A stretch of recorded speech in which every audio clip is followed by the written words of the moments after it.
Very good afternoon, everyone, and welcome to today's uLaw webinar.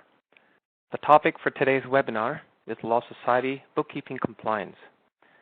Now, today's webinar has been accredited for 1 hour of professionalism credits in the provinces of Ontario, British Columbia, and New Brunswick. We're hoping to get our webinar accredited in the other provinces as well, starting with Alberta, and hopefully we'll have that soon, and we can share that with our friends and colleagues from that industry. At all times, please to use the chat window provided to ask any questions that you may have pertaining to today's webinar. If you have any specific questions just about us and who we are and what we do, we'll appreciate if you could email us at support@uLawPractice.com or visit our website.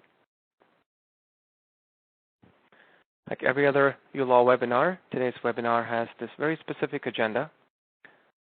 We're going to be talking about the core components of a Law Society compliance, especially the bookkeeping compliance needs from your respective law societies when it comes to audit or when it comes to understanding your books, for lack of a better term, the finances, and how each and every transaction that you have entered throughout that year or throughout that month or any time period is reflected back in these specific templates that they request the information back. And the bookkeeping compliance documents are pretty much those templates, such as the trust ledger, the general ledger, which is a templatized document which requires information to be inputted or presented in a specific format in capturing certain important data components that the Law Society needs to review to get a better appreciation for how best you as a law firm or a legal firm have managed your trust and general numbers. So we're definitely going to talk about what are these ledgers, what are the data components, and how best you can produce them in a timely manner to stay compliant and also have the peace of mind as you generate these documents. What does it take to maintain them, manage them, and pretty much have them available at any given time? Other templates that are included in the bookkeeping compliance include the receivable and disbursement journals. We'll talk about the differences between ledgers and journals, the data components that differentiate them, and one of the most important documents that you would produce as part of your bookkeeping compliance is the reconciliation document. And we'll briefly touch upon the reconciliation process in our previous webinars that we've conducted here at uLaw, and you can go search them up on our YouTube channel. We've done exclusive webinars specifically focusing on the reconciliation process, so I welcome you to review those webinars as well. But we'll certainly highlight the importance of the reconciliation process, how easy the reconciliation process can be if you have your data intact for it to be delivered on a regular period of time. Some other documents including the fee book and jurisdictional compliance documents such as Form 9A and deposit slips all become part of that overall bookkeeping compliance set of documents that you need to produce on demand or when you're being asked for. And the best way to do that is to just have the discipline and practice to have them available on a regular period of monthly or bi-weekly, whatever you choose to. And last but not the least is really talking about, as a legal firm, whether small, medium, large, or whether you're a sole practitioner, or whether you're a group of colleagues working together, you're really understanding how best you can maximize the time and the effort required to deliver and manage and produce these documents, and some tips and techniques that you can follow, hopefully, to help reduce the amount of time that you're spending today to generate these documents. Okay, so that's pretty much the agenda for the next 55 minutes. Once again, I repeat for those who've joined us, today's webinar is accredited for 1 hour of professionalism CPD credits in the provinces of Ontario, New Brunswick, and British Columbia, and the title that you would use is Law Society Bookkeeping Compliance. Another important point to note is if you are able to send, it's not mandatory, but if you do send us your email as a proof of your being present at this webinar, we would use that not to market to you, but really use it if when we're being audited by the Law Society, asking us as to who joined these specific webinars. So again, it's just an additional service that we're doing, so it's not mandatory at all for you to send us your email addresses. Okay, to set the context, really, in terms of the overall bookkeeping compliance, which are pretty much the ledgers and journals and all those documents I spoke about, we always start off trying to paint a picture around how these numbers are entered into the system and how best you manage these numbers as part of any system. And through the evolution of time, and we've discussed this in our previous webinars too, through the evolution of time and technology and the workplace that we're in today, legal tech and how you go about managing bookkeeping compliance has evolved and has definitely graduated with time and has come to a point where it's rather simpler and easier to be able to generate these documents compared to what it was even, let's say, 10, 15 years back. But the one common trend that hasn't changed is the need for you to capture the data and have a way of record keeping before you bookkeep. We talk about the need to record keep, to enter the details as close as they can be to the date and time in which the transaction actually occurred. The further you go away from when it actually occurred, then you're now spending your memory, you're spending time, effort, you're maybe asking others to help, right? So that's when it gets convoluted. So if you are able to capture the data pretty much as and when it happens, then following simple steps and using the modern tools and technologies should certainly enable you to deliver these bookkeeping compliance documents at much simpler and faster pace. So starting with a manual double entry, so really looking at what some of the colleagues that have been doing this for many years have had to go through. A lot of manual effort had to go in to not only entering the details, but also reflecting these documents in a certain template that is being requested of, right? Because keep in mind, the Law Society's compliance across the country has evolved as well, but the need to be compliant has still existed, 10, 15, 20 years back, right? You've many more years prior to that as well. So the need for compliance hasn't changed, but the techniques, tools, and the ability for you to generate them at a faster, easier pace has changed. From manual double entry to legal accounting software that allows you to record the information in time. Of course, post-COVID, we're all working from home and we're not as mobile as we used to be, but legal accounting software and other systems do allow you to capture information even when you're on the go, using your mobile devices or otherwise, and then translating those entries into these accounting documents that are needed for bookkeeping compliance. And with the advent of the cloud, which is what I'm talking about in terms of the 2021 and moving forward, I'm sure you're reading and you're starting to recognize the value of cloud technologies in the legal space, the comfort and the perceived notion of fear factor around cloud computing has completely diminished post-COVID, and it's only going to be better and allow you as a legal practitioner to better embrace technologies to make your lives easier. So today with cloud, accounting systems don't have to be that expensive, right? It's pretty cost effective, and you pay as you go, and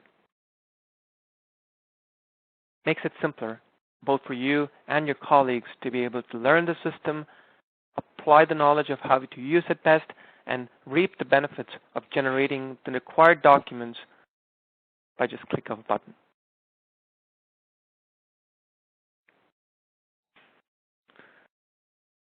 Now we start off with talking about the ledger documents, which of course are a big part of that bookkeeping compliance, right?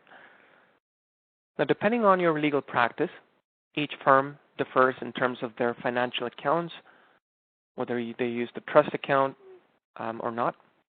Assuming that you do have both the trust and the general account in your financial systems to use, and you're utilizing these financial vehicles to manage your day-to-day operations, you are required then to have a monthly ledger, at least a monthly ledger of both trust and your general accounts. So this is kind of the number one set of documents. So these are two documents that you are required to have as part of that overall package, let's call it, of bookkeeping compliance documents. Okay. Now what's encompassed? What are the data components in these ledgers? Of course, if you're using a legal accounting system, the system itself should give you these data components. But if you're not using it, it's not the end of the world. You still have to stay compliant, and appreciating and understanding the data component that goes into it would give you a better value proposition, whether you do it manually or automated. Now, what enters into these accounts? Typically, it's the amount that you've received and the amount that has been expended from these accounts. So in a trust account, a classic example would be a retainer. A classic example would be in a real estate purchase where you get money into the trust account. A classic example of money expended could be where you're paying a disbursement out of your trust account, like an application fee or a court fee, right? Or it could be a refund of a retainer, or it could be moving that real estate transaction to another party.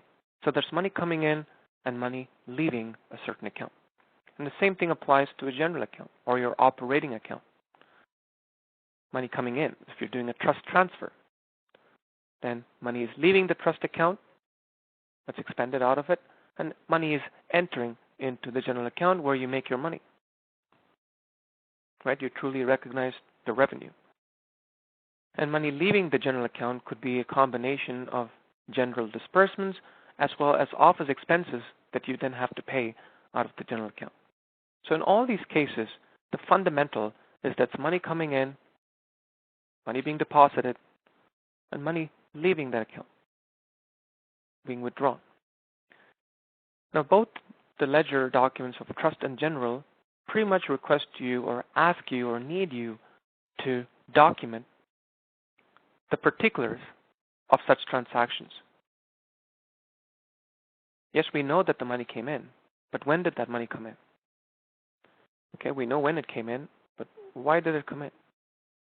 For who was this for? So there are certain additional particulars that are requested out of you so that when being audited or when being reviewed or even for yourself, you have a better appreciation for the information that you've captured, right? And how the data that you've captured is converted into relevant financial information that both you, your accountant, as well as the law societies need, right? So in a typical trust ledger, here's a classic example taken out of the Bookkeeping Compliance of the Law Society of Ontario. And this pretty much applies to many other provinces, and each province may have a slight difference in how they want that data to be represented, maybe changes in the order in which those columns are being represented, but pretty much encapsulates all the data and information you need to present as part of a ledger. So the date, so when did you receive, or when was the money leaving your account? If you are receiving it, what was it for? What was the amount? Right? Very straightforward. And the last thing, of course, the most important thing that you typically don't think about is the balance. In a trust ledger, one of the most important aspects of that document and the truth that they want to capture is the balance on a certain date. Because that is easily available to anyone who's looking at these documents to backtrack and establish the prudence of the information entering the trust account. Right? So it's easier for them to understand if there's any trust misappropriation, if there's some ways in which you've had you're not doing the right thing, for example. So trust balances by date.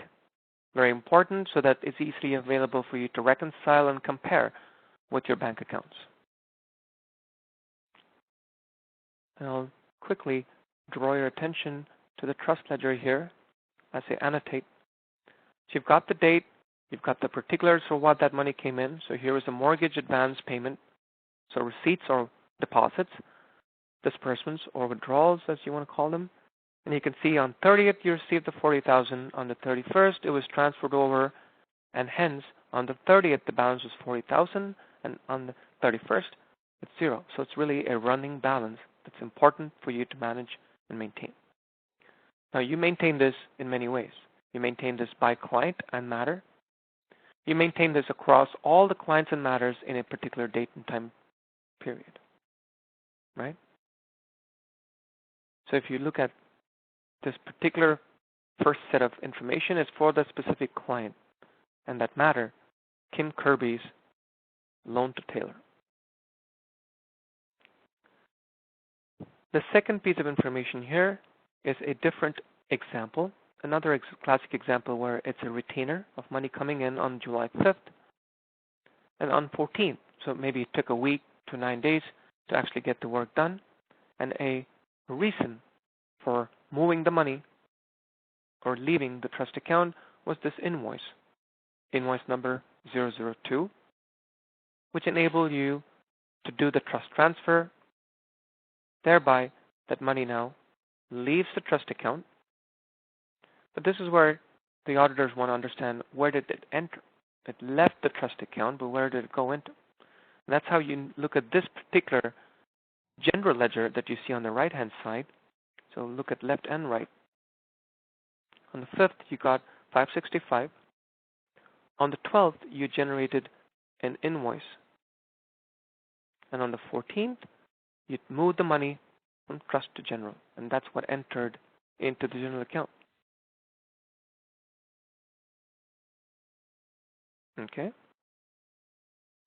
So by looking at the ledgers side by side, someone gets the complete audit trail of how money has entered and left your business accounts.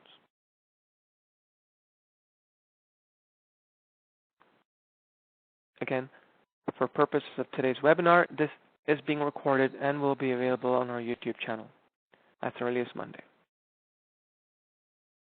So now we have two documents we spoke about, trust and general, and the particulars that you have to keep in mind when you create these documents on a time period basis. The next set of documents are what are called as journals. And the two important set of journal documents are receipts and disbursements. And if you have the trust and the general account, then you have a set of 4 documents, right? Now you may ask, what is this journal, right? Why journal?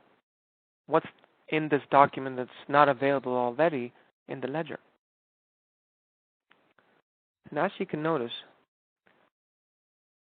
the particulars include the same date, so you have the same thing.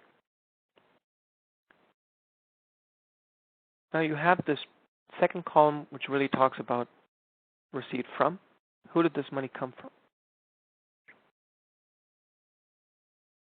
The purpose, which is very similar to the ledger. The amount, which is very similar to the ledger. But you do have this another column here called method. So these two columns of purpose and method are two pieces of data elements that are unique to a journal. And the purpose of this is also to help you as a legal firm to better reconcile and have an understanding of how money was received and dispersed, so that you can backtrack at the time of reconciliation. If numbers are missing, you know, okay, $1,000 came in for this particular matter, but can I remember how it came in? It was a check. Or if $1,000 was written, maybe you had a copy of yourself for that disbursement, and hence understanding the method of payments coming in or leaving gives you a little bit more information about that particular transaction for you to backtrack just in case you need to reconcile. Okay? So the trust receipts journal, we spoke about the 4 documents. You have the trust receipts journal, the trust disbursements journal, the general receipt, and the general disbursement. So a total of 4 documents. The trust receipt is on the 5th, you received $565 of a retainer. It's the same matter. If I go into my general ledger, the July 5th, if I look at this trust ledger, the ledger says just retainer $565. This does not say how was it paid, who was it for. But I then compare that side by side with my trust receipt journal. So receipt meaning that you received it. So on 5th, Peter Piper paid this $565, and it was a corporate retainer. And the amount was $565. We know that already from the ledger, but it was paid through a check. Okay? And likewise, you have other transactions. You have Susan who paid you a retainer of $750, and then another matter for Peter Piper of matrimonial services, a different matter, was a different check. Okay?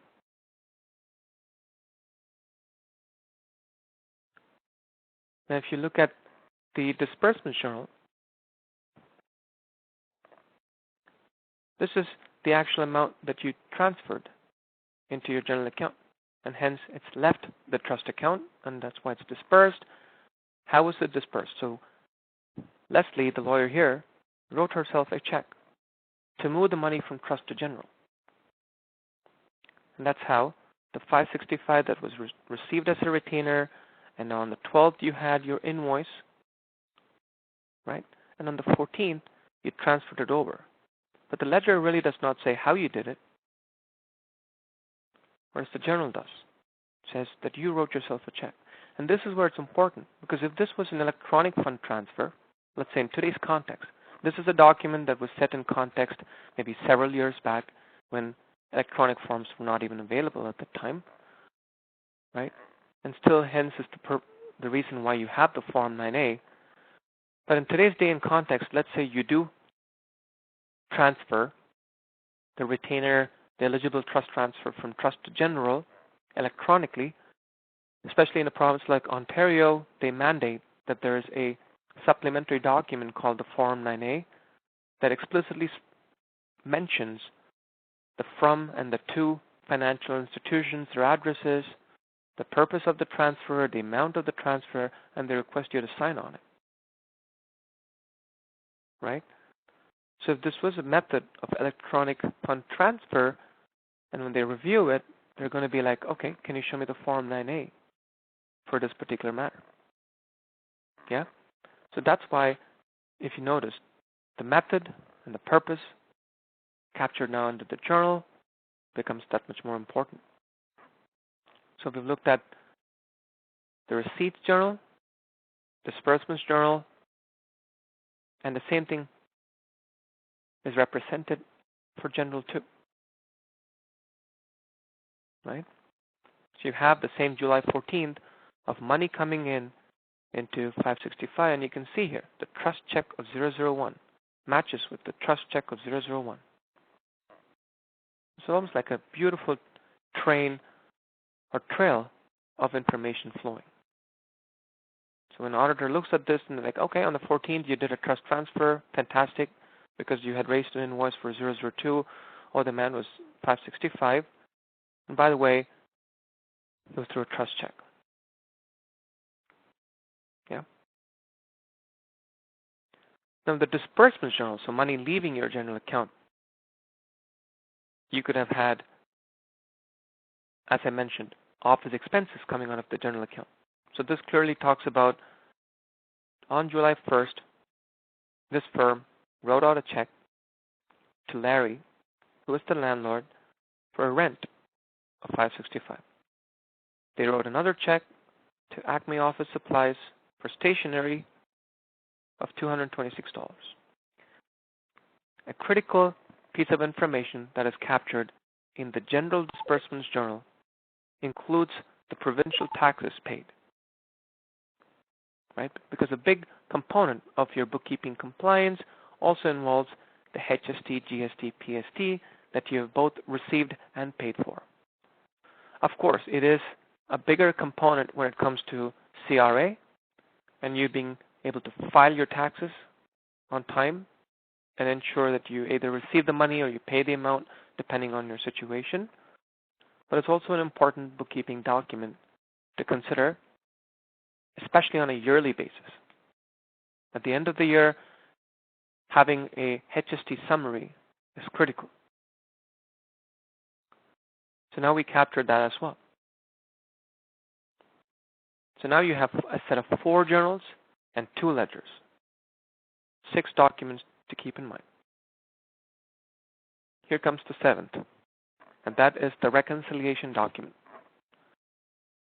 Again, there's a lot of emphasis on the reconciliation document of a trust account, because given the nature and the sensitivity of the trust account itself and the nature of the business and the nature of having to take money in advance and take money in trust or in faith that the legal firm is going to do the work and then do the right thing of moving the money without misappropriation, doing it very prudent, being very transparent, and hence, of course, there's a lot of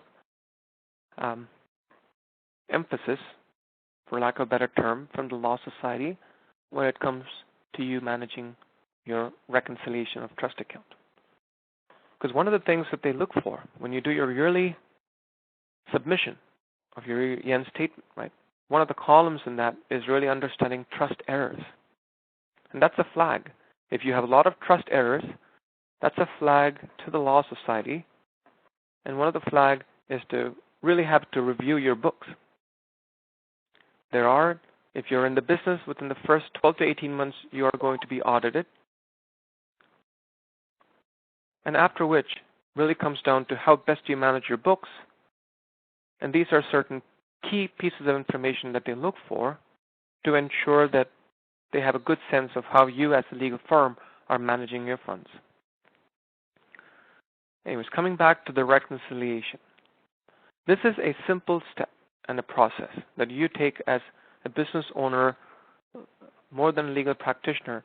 You take this as a business owner who is looking to manage and balance the information and the truth behind the information, comparing the information you have captured in your own record-keeping system, right? When you got that $100, you wrote it down somewhere, or you entered into a legal accounting system, used your own personal computer to note it down.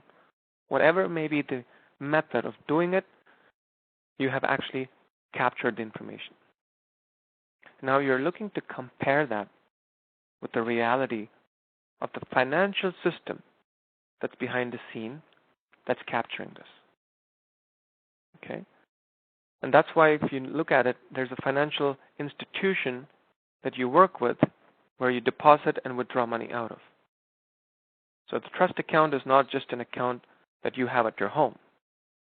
Even though you can accept trust money up to $7,500, for example, of a retainer, there is still a mandated rule that you deposit that within 24 hours, and that's why they have that.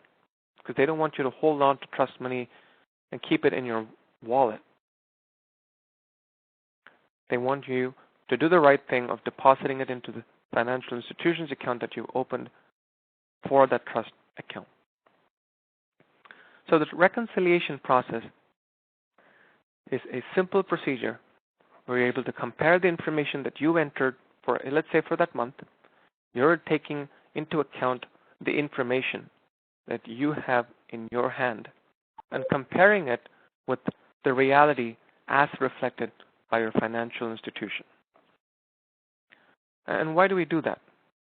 Wouldn't we just assume that both this information should be the same? Why do I even have to do this? Because like anything else in life, as much as we hope that it's going to be fine and dandy, and in a perfect world, absolutely yes. both these sets of information should be true. And when you reconcile in certain months, it could be a perfect world situation where they are the same. But in reconciling is when you appreciate and understand if they are or not the same. Now, there are, of course, certain anomalies, certain examples that we've discussed in my previous webinars too, that participate in bringing that imbalance or possibility of an imbalance between the information you've captured and the reality of what it reflects in the financial system. Okay? So let me give you a good example. Let's assume you've got a retainer. Okay, you've got a check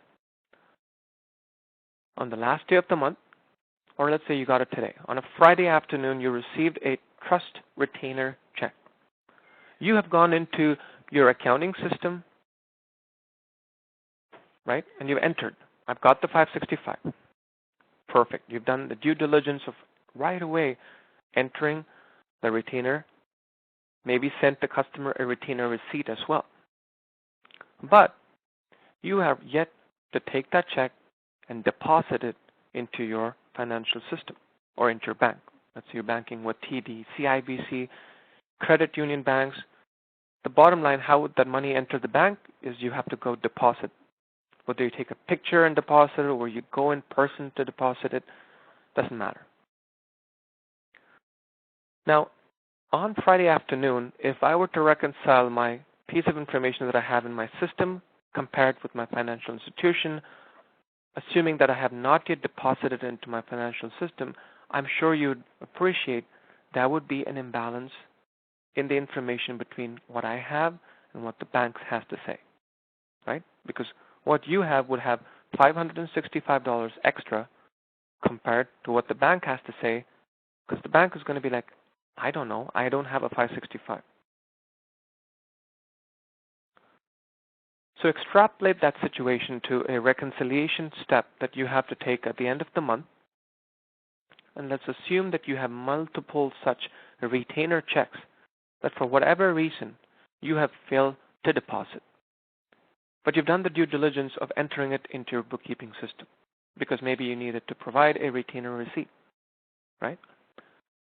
That's one great example of why reconciliation is a must, because it's one, a reminder to you, and if you do it early enough, and that's why they talk about doing it earlier, then wait till the last minute. If you do this early enough, you're going to see the mismatch, and you're suddenly going to say, oh my God, where is that 565? And then you're going to go back, look at your desk or your drawer, recognize that check that you received, and run to the bank to deposit that. And once you do that, then the numbers are balanced. And the opposite is true too, right? You've got the 565. You've done the due diligence now on the other side. You ran to the bank first and foremost, deposited that, and then thought that was the end of it. And over a period of the next 3 weeks, you forgot to write that into your own system. So when you compare your system with the bank system, your system is going to be off the 565. And your system is going to ask the same question. Where the heck is that 565? Then what do?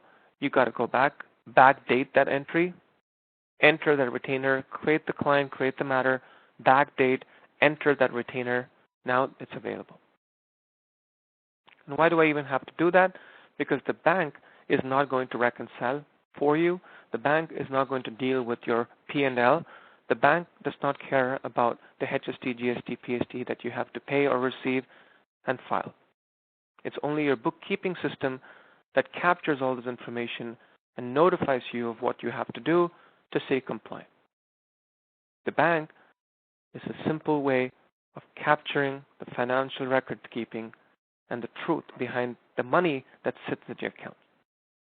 And that's why this reconciliation process is that critical to save yourself and ensure that the truth behind both the bookkeeping system of what you capture and the truth behind the actual finances available in your bank match. Even if they don't match, the reconciliation process is the means by which you can justify the reasons why they don't match. So you could say, yes, outstanding deposits, outstanding withdrawals, these are the reasons why when I reconcile today, my two pieces of information don't match. And that's what the Law Society is asking for. Right? Outstanding checks, outstanding deposits.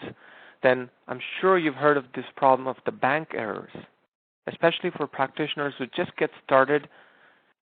Of course, financial institutions today have gotten better at this because they recognize the need to leave the trust account untouched.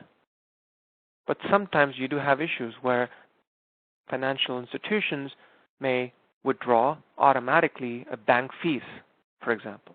Let's say you got to pay $10 a month to keep your bank account. And what if they remove that $10 from the trust account? How is that accounted for? Because trust money is all about the money coming in from your client on behalf of a client. So the $10 that you have to pay to keep that business account is more of your office expense. And that shouldn't be utilizing the trust account. Then what do? Pragmatically speaking, use Camper to either go to the bank, talk to them, ask them to put the money back in, ask them to take that $10 off your general account. Sometimes people put money from the general account into the trust account, which again is not the best way to do it. But in the grander scheme of having to balance dollars, it matches out. But ideally, you need the financial institution to put that $6 back. And if you can catch it early enough, then you have the room to go to the bank before the reconciliation date and fix that error. So hopefully I haven't said and put you to sleep and said too much, but the reconciliation process is just this: capturing and preparing for any anomalies that you may have when you compare the piece of information between your system of bookkeeping or record keeping and the bank. And there's some simple steps or procedures that you can follow to ensure that these reconciliation documents are managed and maintained on a regular period. We have broken down the entire reconciliation document into the capture of 4 data elements. Step 1, or data capture element 1, would be the recording of the bank statements and balances on the day that you're reconciling. So as of 31st of May, what does your bookkeeping system say as the balance remaining in your trust, which is nothing but the addition of all of your client's trust listing balances? So Peter Piper gave you 500, Susan gave you 500, and if you've not expended it, the balance would be $1,000, and that's the same 1,000 you should expect to stay in the trust bank account. But if the bank only has 500, then you have to go and look as to what happened with the remaining 500, for example. So balance per bank statement is the number one piece of information. So you'd open up your financial system electronically or otherwise and take that piece of information. So the 40,000 that you see here is you get out of your financial bank or your financial system or institution on that day.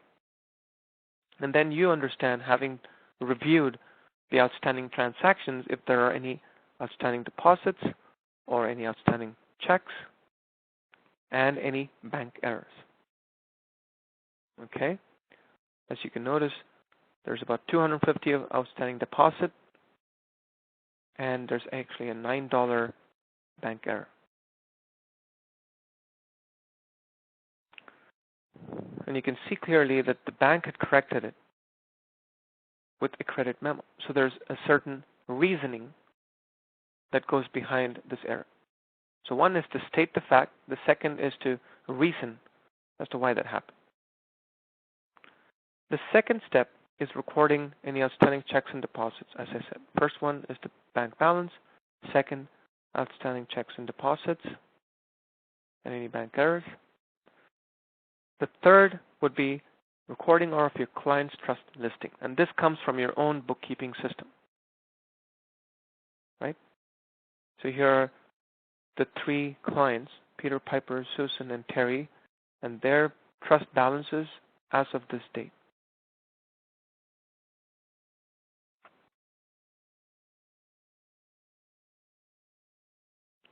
And the fourth is comparing it. So all this information, plus or minus, gives you 1,700. Your trust listing gives you 1,700, and that's what's being compared. Okay?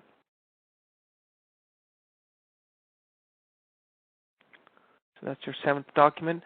And the 8th document, of course, would be the general reconciliation document. We don't have a template here, but the big difference between the trust and the general reconciliation is step 3, where in the general reconciliation, you don't have a trust listing, you only have steps 1, 2, and 3. Okay?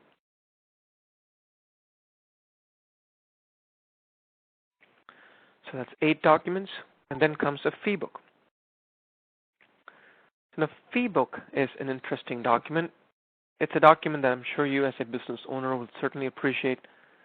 It's essentially all of the invoices and disbursements that have been raised, or rather fees and disbursements that have been raised as invoices in a particular time period. So if you're doing this on a monthly basis, then this is the monthly fee book. But along with that information, the fee book captures the data elements such as the invoice number, the date that it was generated, the client for whom it was generated, and also clearly demarcates between before tax and the actual taxes collected. As you can see here, you have a $100 invoice or a $113 invoice where $100 was the fee, $13 was the taxes, probably an Ontario legal firm, right? So, document number 9. And yes, some other specific compliance documents include Form 9A, and if you are in the habit of accepting cash deposits, then having receipts and deposit slips, very important, where you may be asked to submit these documents. And of course, the Form 9A is becoming more and more important as law firms start to use electronic methods of doing trust transfers between trust to general accounts.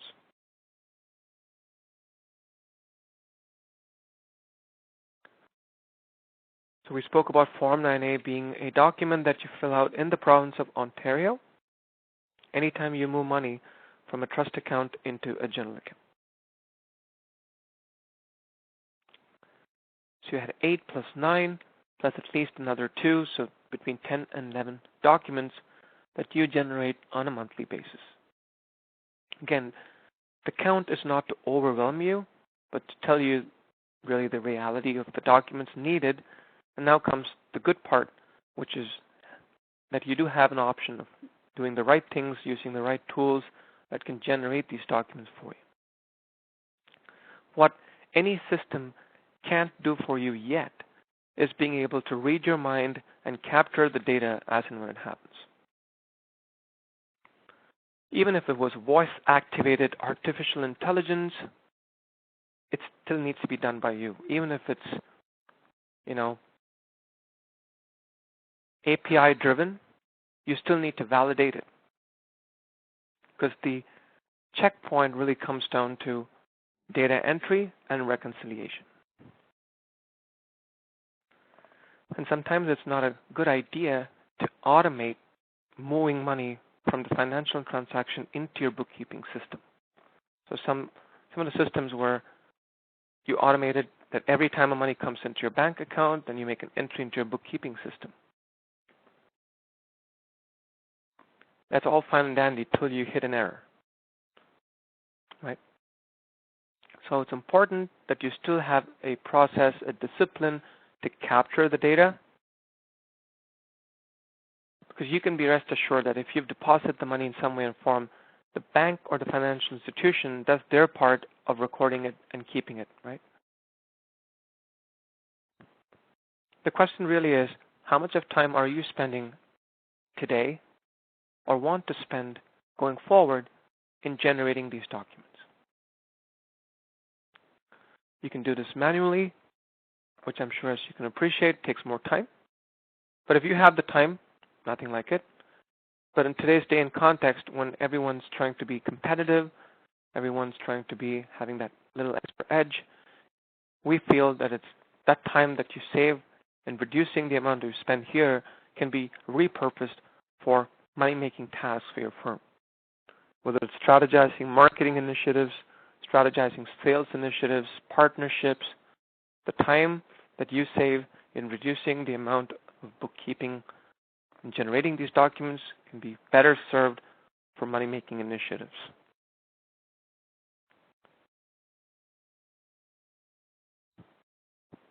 If you're doing this manually, again, what you should be completely aware of and should take into consideration is the errors that may come along with it.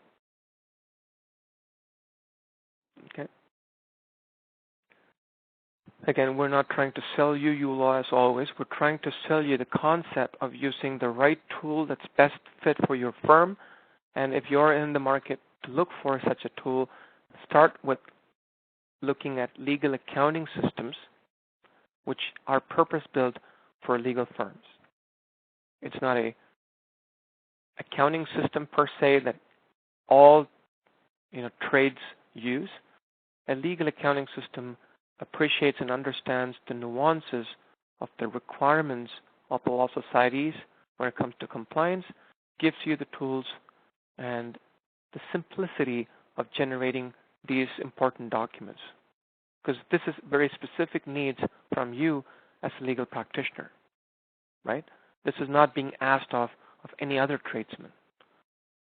They may have their own needs, but this specific need for a legal firm to present to the law society is yours.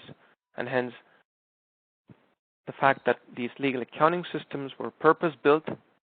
And why were they purpose-built? Because they found there's a wonderful niche opportunity to serve this market. And as I mentioned, legal tech is a booming market where we have a lot of money being spent in helping legal firms better manage information, right? From clients to portals. But when it comes to Canada, compliance is a very important aspect to keep in mind. North of the border, compliance is still not mandated yet, whereas in our country, across provinces, in its own varied ways, compliance is a must. And very recently, we went through a complete audit process with the province of Alberta, where they want lawyers to be able to submit compliance documents electronically back to the law society. We recently got audited, and we were approved as part of their vendor list going through our compliance. And the reason I mention that is because that's the trend that we see here in our country, where law societies are looking to make it a lot more prudent, easier, and mandate the need to stick to compliance, because that can be easily translated to the trust and faith that the public has over the law societies across the provinces, right? Okay. Anyways, I mentioned about it, but again, from a slide share's perspective, the top 3 benefits is, like anything else, it allows you to capture these events as and when they happen, all these financial transactions. Reconciliation of both your bookkeeping system and the bank, specific to the needs of law societies, are very much a part of that system. And the last but not the least is keeping compliance and the documents needed to be generated as part of that compliance is built in as well. So for those top 3 reasons, we hope you would explore the use of the legal accounting system. At the end of the day, you make your decision of a system that's best suited for you based on comfort, support, price, right? Many factors that are more personal to you. And with another 10 minutes remaining in this webinar, I want to be able to quickly walk you through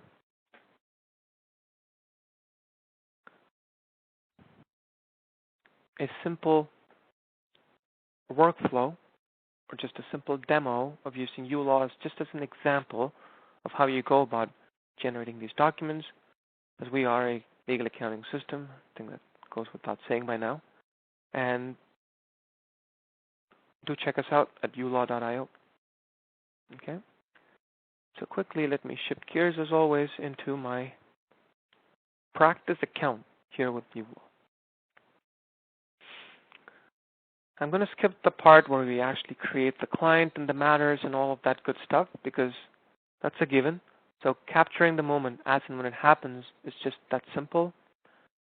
So for example, I could add a new client, capturing the moment.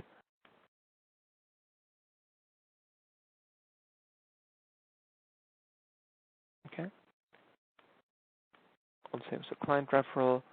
And then for purposes of the demo, let me go ahead and just add that client. So I'm capturing the information. I'll go ahead and do a quick matter of a retainer. So again, part of that process, the first step really is being able to capture it.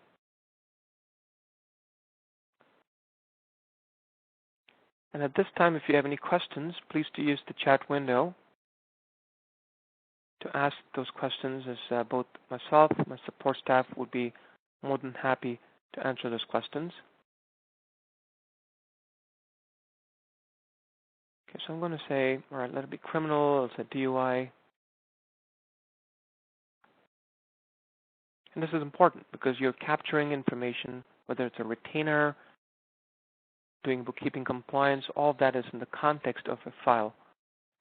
So I'll go ahead and say I got a new retainer. As you can see, what we capture as part of the Law Society's needs, the data components that goes into a legal accounting system pretty much mirrors the need of the data elements that need to be captured and reported across these compliance documents. So let's say I got 1,130 through a check. Now the check and the check number goes into my journal. The date goes across ledgers and journals. The amount goes across ledgers and journals. The method, the account that you're putting it into. Let's say I'm putting it into my pool trust account. I give them a receipt and I hit apply.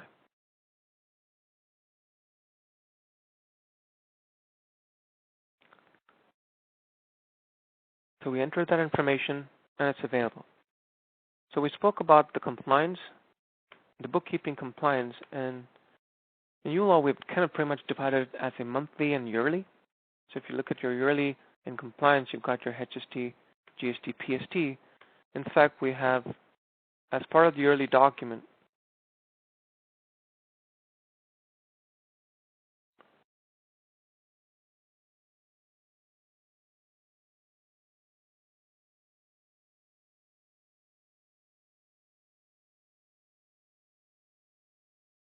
okay. And we look at my summary, and if I do my yearly, so this is one document right out of the gateway.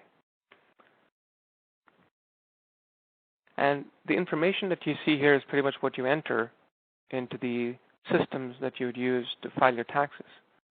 The amount of taxes received and the header pretty much is the same. The amount of tax you've paid out and the net tax owing.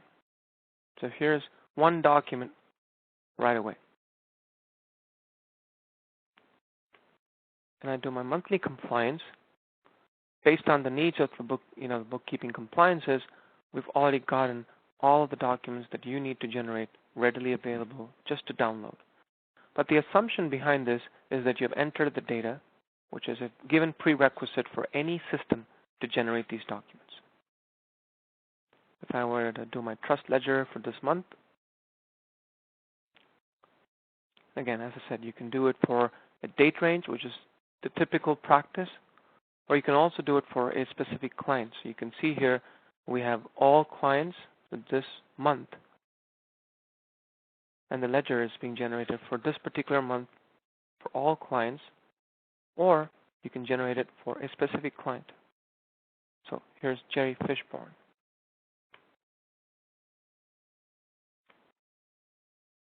Oh, bad.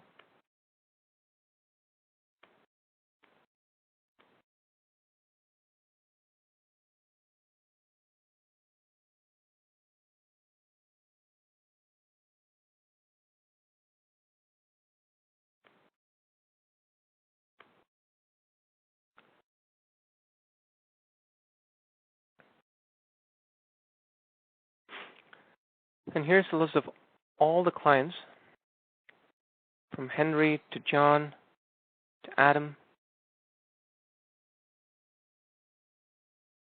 and Jane.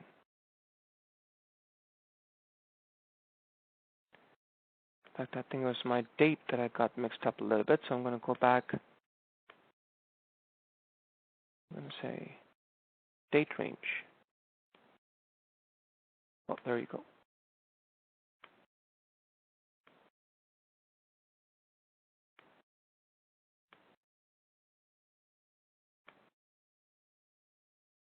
And there you go. For the month of May, I only have Jerry.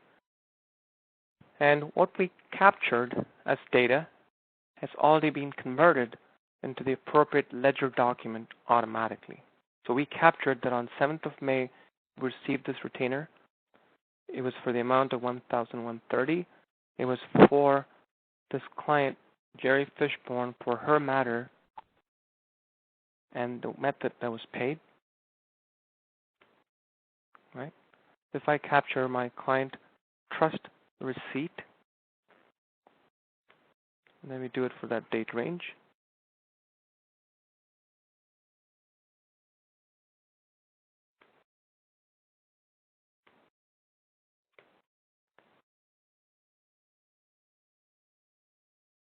And we've captured the extra columns that a journal typically needs, which is the source of the funds was paid by Ms. Jerry.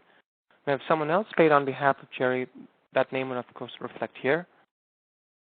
What was the matter? What was the file number? And we also have the method. So we received this through a check 333. Right?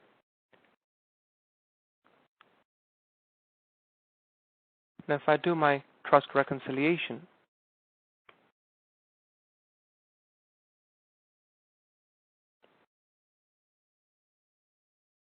you also see that one line item information that we captured has already reflected in my reconciliation statement. Now I can simply use this to compare this with my financial institution and mark those transactions that exist both in my bookkeeping system's record keeping as well as my bank. For example, if this $200, I entered it on the 15th of April, but let's say it only reflected on the 16th as per the financial institution, I can change the date too. That makes it easier for me to reconcile. All you got to do is enter the bank balance,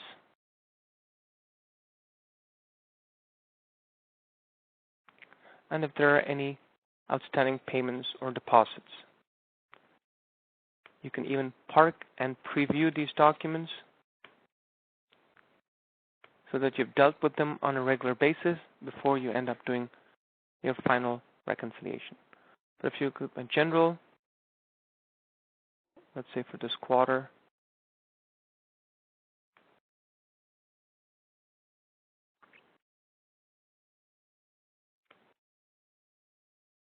you can see you have your general ledger across all clients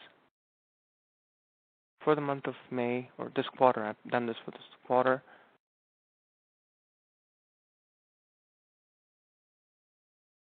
And you can see in the general ledger you don't have Jerry at all. But I'm sure you get the picture. If I go in, I do a docket invoice and do a trust transfer,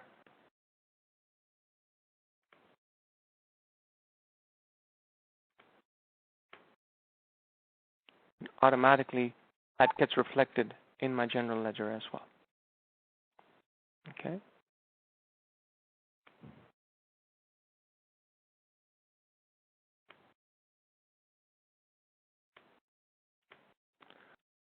So with just another minute remaining, I want to reiterate the purpose of today's webinar was to talk about the bookkeeping compliance. And today's webinar, of course, is accredited for 1 hour of professionalism CPD credits.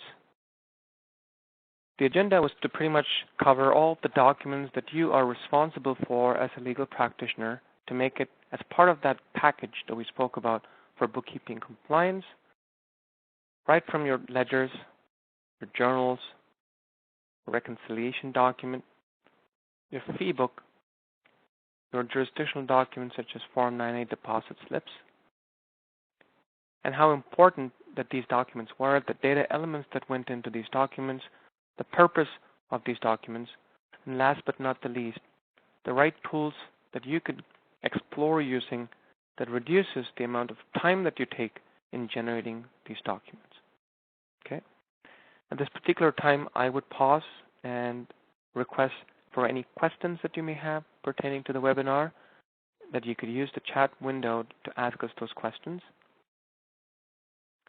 And we'll definitely thank you for your time for participating in our webinar, and certainly look forward to your participation in our upcoming webinars. So I'm going to keep the floors open for any questions that you may have for me and my staff today. Thank you.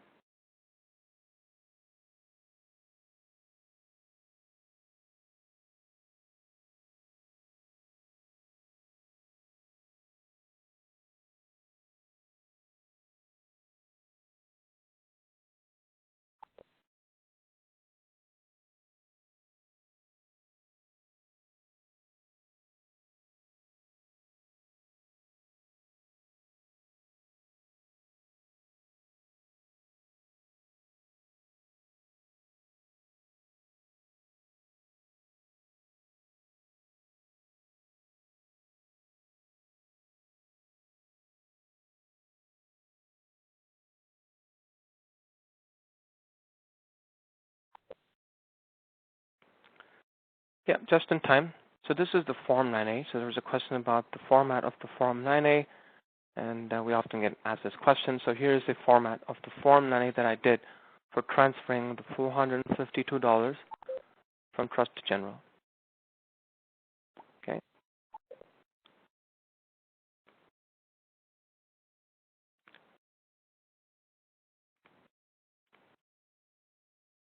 Yes. So the 452, once moved from Trust to General, gets reflected across your General Ledger and Journal as well, because now it has touched the general account, because you've done the transfer and you moved the money from one account to another.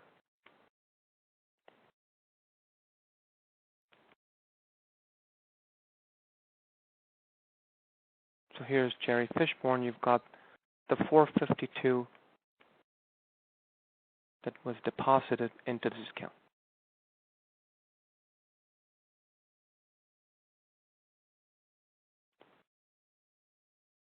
Okay.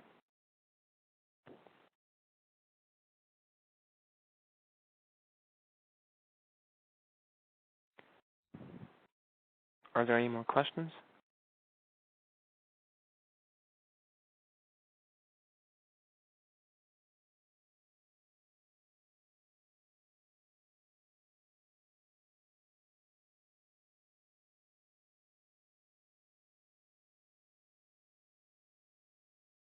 Okay.